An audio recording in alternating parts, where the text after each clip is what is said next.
ತಮಿಳುನಾಡಿನ ಬಿಜೆಪಿ ಅಧ್ಯಕ್ಷ ಕೆ ಅಣ್ಣಾಮಲೈ ವಿರುದ್ಧ ಐಪಿಸಿ ಸೆಕ್ಷನ್ 153, 504, 505 ಅಡಿಯಲ್ಲಿ ಶಾಂತಿಗೆ ಧಕ್ಕೆ, ಗಲಭೆಗೆ ಪ್ರಚೋದನೆ ನೀಡಿದ ಆರೋಪದ ಮೇಲೆ ಪ್ರಕರಣವೊಂದು ದಾಖಲಾಗಿದೆ.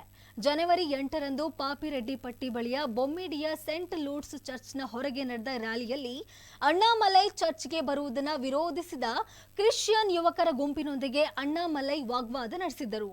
ಈ ವೇಳೆ ಚರ್ಚ್ ಪ್ರವೇಶಿಸದಂತೆ ತಡೆದ ಪ್ರತಿಭಟನಾಕಾರರು ಮತ್ತು ಬಿಜೆಪಿ ಮುಖಂಡರ ನಡುವೆ ತೀವ್ರ ಮಾತಿನ ಚಕಮಕಿ ನಡೆದಿತ್ತು.